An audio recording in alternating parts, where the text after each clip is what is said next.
Hi everyone, welcome back to my channel, or welcome if you're new, and welcome to another bookish video.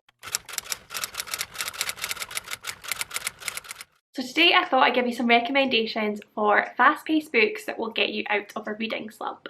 I myself have just gotten out of a reading slump that lasted about 2 or 3 months, basically the whole way through half of November, all of December and January. I read basically nothing. I think I read a grand total of 2 books in January. Yeah, I've just been struggling with my reading. However, February is a completely different story. I am obsessed with reading again. I've already read 6 books this month, and let me tell you, it's not going to stop anytime soon because I'm just in such a big reading mood and it makes me so happy. So yeah, I thought today I would talk about some of the books that I have used in the past to pull me out of a reading slump, ones that I think are perfect for if you are struggling, ones that you would just fly through and get your love for reading back. I know for me, if I can finish a book super quickly, that sense of achievement after finishing a book spurs me on to just read more, and I want to just like rack up all these books that I can read. So if you'd like to hear more about some fast-paced books that will pull you out of a reading slump, then just keep watching. So first of all, obviously, it's me. We're going to start with a few thrillers. For me, I think thrillers are my absolute golden ticket to getting out of a reading slump because I just devour them if they're good. If they're a good thriller, I will lap it up. I will read the whole thing within either 1 day or 2 usually, because I just can't put them down, and then after that, that spurs me on to get reading again. So the first one I have is actually a YA thriller, which I think is perfect for pulling you out of a reading slump. It doesn't take too much brain power, it's not too complicated, you could just read it nice and easily and race through it. So I have A Good Girl's Guide to Murder by Holly Jackson. I would also add in the sequel, which is Good Girl Bad Blood, I want to say. And then there's a third one, which I have not read yet, which is ridiculous because I love the series and I need to get the third book in my hands as soon as possible. Maybe do like a little reading vlog for reading all 3 of them, so if that's something you'd like to see, then let me know. But yes, this one follows the character of Pippa, who is doing our sort of end of year school project where she has to do some sort of investigation and bring the project together. So she decides to do it on the murder of Andy Bell, who was a young girl a few years ago who was murdered in their small town. Her boyfriend was thought to be the killer, and unfortunately before they can find out the truth, he actually committed suicide.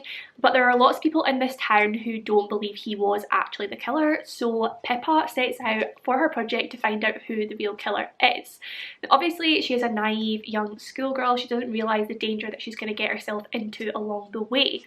This book is just super fast paced, the plot never stops going, it's just go go go. I could not stop turning pages. I think I read this all in one evening for a 24-hour readathon, which if I can find I will of course link up above for you. But yeah, just a really good YA thriller, probably the best one I have read because there is a lot to it, there is a lot of depth to it, but it's also still a really easy quick read. Next I have a book from the holy grail author of thrillers. I've only read 2 of his thrillers, but both of them have been 5 stars for me and I need to read the rest of his backlist. But that is Final Girls by Riley Sager. Riley Sager is perfect for pulling you out of a reading slump if you are a thriller reader, or if not, maybe give him a go because his stories are just so engaging. Like, once again, I could not put this book down. It was so fast paced, so intriguing. He is really good at giving you just enough to keep you hooked, but not too much that you work it out.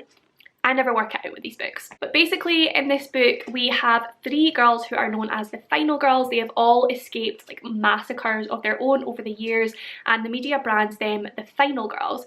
However, one of them is then found dead and the other 2 are trying to work out what has happened.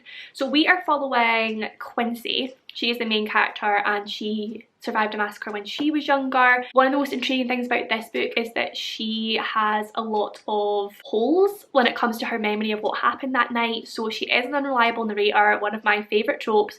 We can't really trust everything she is saying because she doesn't remember or she doesn't want to remember. So as she's sort of trying to piece together what has happened to this other Final Girl, we're also piecing together what happened to her back then. And yeah, super fast paced, super intriguing, could not put it down. Next I have one that I don't think is talked about nearly enough on BookTube, and that is 13 by Steve Kavanaugh. This is actually an entire series, but I've only read this one. This is probably like, I think it's like the 3rd or 4th book in the series. Obviously if you read them in order, you'll probably get more context to them, but I also don't think you need to read them in order because each story is its own. It's kind of like, you know, like a crime TV show like CSI or that. Like there's obviously the backstories to like the main detectives, but each episode is a new case. That makes sense. So in this one we follow a man whose name I do not recall. Okay, I genuinely don't know, but we follow a detective on this case.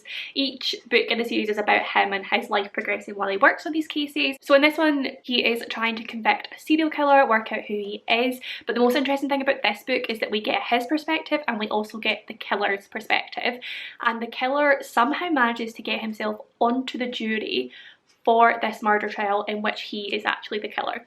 So you have chapters from the killer's perspective and chapters from the detective's perspective, and it is just an absolute roller coaster. Like this one, again, I read this in one night for a 24-hour readathon and I lapped this book up.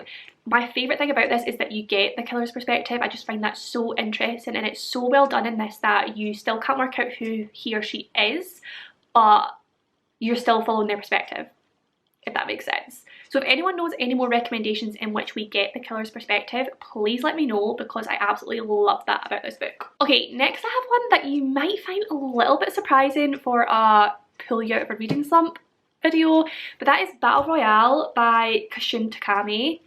This one obviously is a heifer, but hear me out. I was so intimidated going into this book. I had such high hopes for it, but I just thought because it is so big, I thought it was going to take me weeks and weeks to read.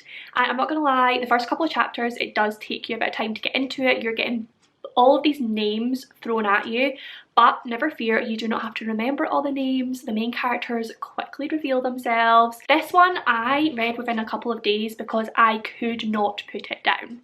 I promise you, this is one of the most compelling, engaging books I have ever read. It's so exciting. If you don't know the premise, we're basically following a group of high school students who have been put onto this island as part of like a social experiment, and they're told that they need to fight to the death. So there will only be one survivor. This is what Hunger Games is based off of, if you didn't know, but obviously Hunger Games is like a much more PG version. This one is very violent, I will tell you that now, so if violence is not your thing, I would stay away from this, but such a good book. Like I said, could not put it down. So exciting, so much to it. It's one that I will 100% reread because I think I would get more out of it reading it a second time. Give it a go if you're trying to get a reading slump. I swear it will bring you out. Next, I have a couple of more fluffy books. So first of all, I have Take a Hint, Danny Brown by Talia Hibbert. I think most people have this on their pull you out of a reading slump list because that's exactly what it does. I would put all three of the Brown sister books on this list, to be honest, because I just love them.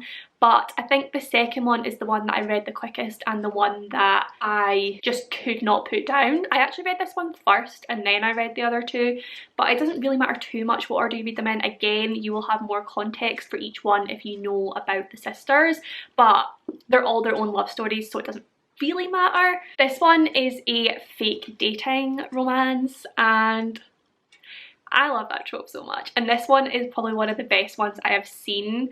Talia Hibbert, just her writing is so engaging, so sensual.